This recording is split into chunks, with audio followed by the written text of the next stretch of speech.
Hello students, so let's discuss the question. It states that locus of the center of circle passing through the vertex and the midpoints of perpendicular chords from the vertex of parabola y is equal to 4ax is in option A, ये दिया हुआ है is a parabola with vertex minus a comma a, B में है is a parabola with lattice rectum a, C में है is a parabola with vertex 2a comma 0 और D में है is a parabola with lattice rectum a by 2। तो यहाँ पे जो हमारा की कॉन्सेप्ट होगा वो ये होगा, जो हमारा लोकस ऑफ अ पॉइंट होता है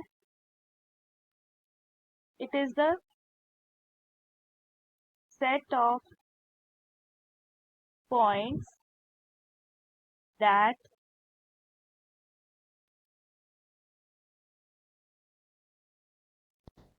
satisfies certain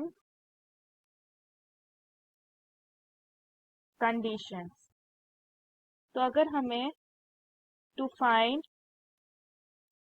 locus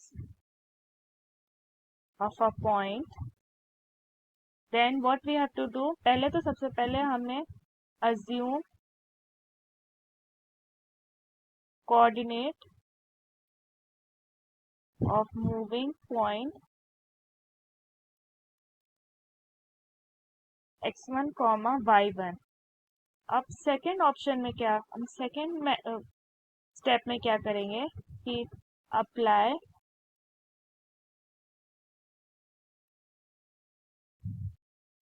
geometrical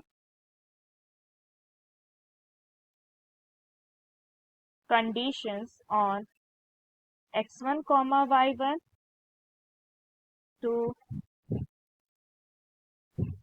establish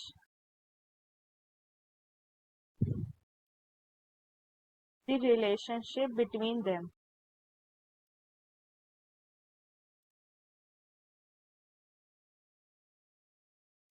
अब थर्ड में क्या आएगा कि replace x1 y1 bye x y। तो जो हमारा लास्ट में जो इक्वेशन होगी वो हमारी फाइनल होगी लोकस की। तो चलिए यहाँ पे जो गिवन है चलिए फिगर ड्रॉ कर लेते हैं।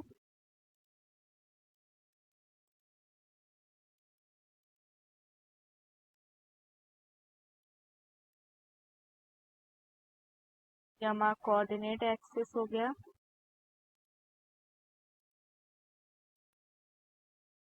ये हमारा y है, ये हमारा x है।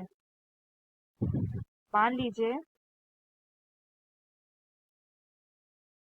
ये कोई हमारा पैराबोला है, यहाँ पे दिया हुआ है locus of this centre mid point of perpendicular chords. तो हम दो परपेंडिकुलर कॉर्ड्स ड्रॉ कर लेते हैं फ्रॉम द वर्टेक्स। तो ये हो गए हमारे परपेंडिकुलर कॉर्ड्स। इसको हम समझ लेते हैं पॉइंट P, जो कि होगा 81 स्क्वायर 281 और हम इसे पॉइंट कर लेते हैं Q। हमारा Q जो होगा वो होगा 82 स्क्वायर 282 और हमारा 0 हमारा ओरिजिन होगा O। अब हम क्या करेंगे कि यहाँ पे दिया है mid points of perpendicular chords, तो हम OP के मिड पॉइंट को क्या फाइंड कर लेंगे, M सपोज कर लेते हैं और OQ के मिड पॉइंट को हम सपोज कर लेते हैं N। एज पर दी फिगर यहाँ पे जो हमारा पॉइंट P है वो है 81 स्क्वायर 281 और हमारा O ओरिजिन है 0,0 और हमारा Q पॉइंट है 82 स्क्वायर 282।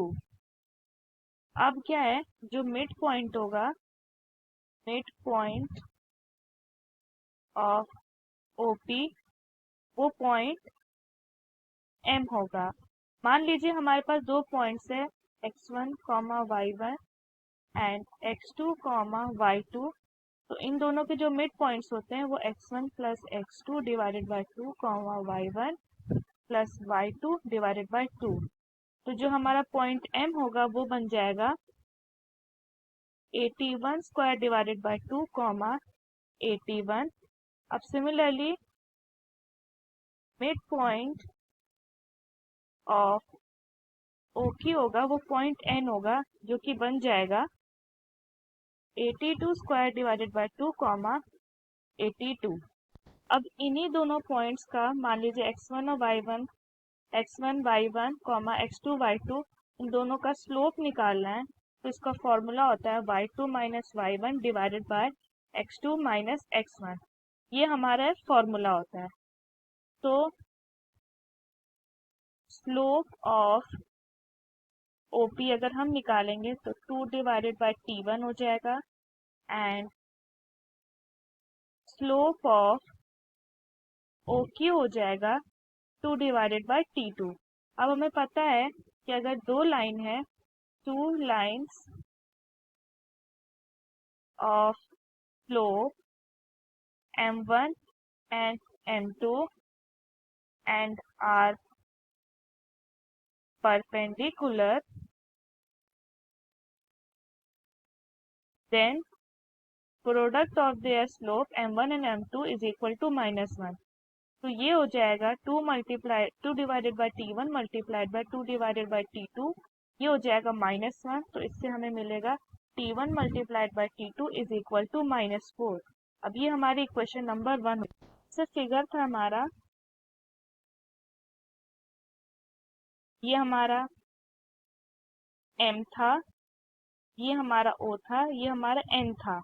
अगर हम इन दोनों पॉइंट्स को जोड़ देंगे और इसी में हम अपना एक सर्कल ड्रॉ कर लेंगे तो ये हमारे mn क्या हो जाएंगे, डायमीटर हो जाएंगे। तो इसका n पॉइंट्स हमें दिया हुआ है। तो अगर मान लीजिए अगर डायमीटर के एंड पॉइंट्स होते हैं, डायमीटर एंड पॉइंट्स गिवन है x1 comma y1 and x2 comma y2, तो इक्वेशन ऑफ सर्कल हो जाएगी, equation of circle becomes x minus x1 multiplied by x minus x2 plus y minus y1 multiplied by y minus y2 is equal to 0। अब यहाँ पे हमारे m के coordinates और n के कोऑर्डिनेट्स हमें पता है, तो ये हो जाएंगे हमारा जो equation of circle having mn has diameter, वो हो जाएगा x minus 81 square divided by 2 multiplied by x minus 82 square divided by 2 plus y minus 81 multiplied by y minus 82 is equal to 0।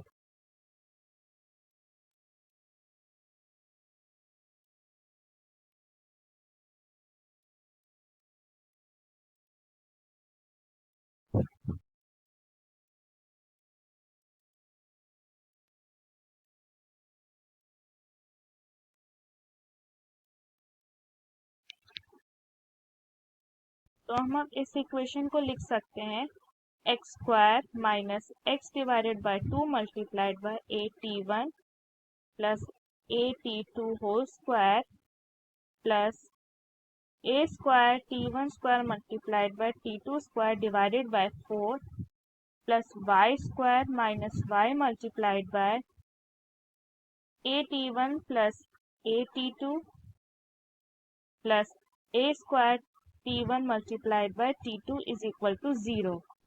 जो हमारी स्टैंडर्ड फॉर्म होती है circle की equation वो ये होती है x square plus y square plus 2gx plus 2fy plus c is equal to 0।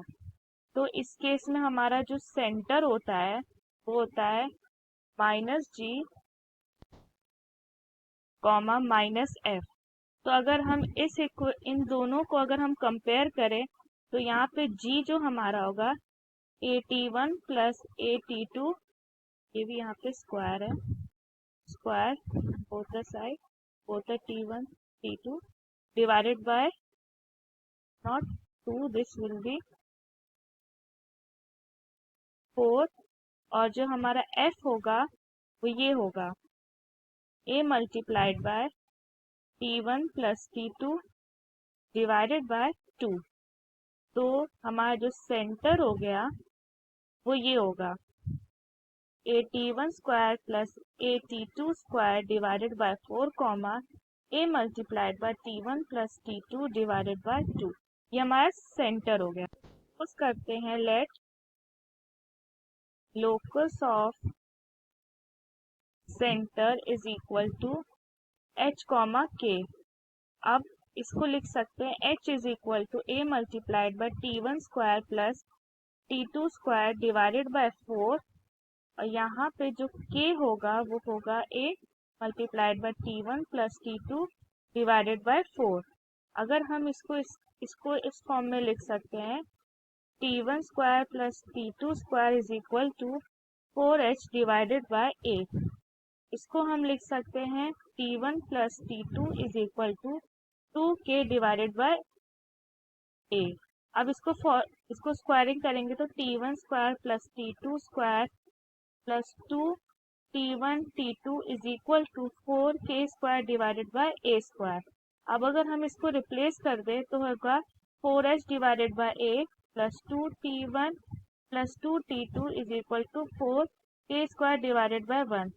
अब फ्रॉम इक्वेशन 1 ये हो जाएगा 4h divided by a plus, अब ये होगा 2 multiplied by -4 is equal to 4k square divided by a square. And पे simplify करने के बाद हमारे पास होगी ha minus 2a square is equal to k square.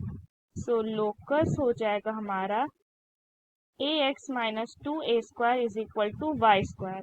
इस इक्वेशन को लिख सकते हैं y is equal to a multiplied by x minus 2a।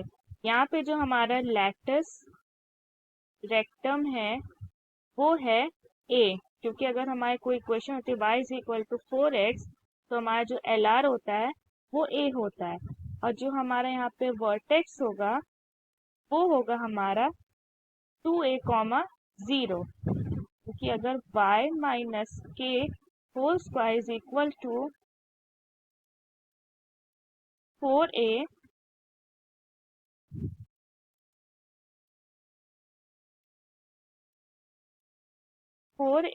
Multiplied by h minus k, तो वर्टेक्स होता है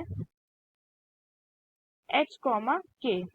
तो हमारा ये वर्टेक्स भी निकल आया और LR भी निकल आया। तो हम अगर अपने आंसर में देखें तो जो हमारा आंसर है वो हमारा C से मैच करता है और हमारे B से मैच करता है। तो both are the answer and A and D are not the answer. I hope the concept is clear. Thank you.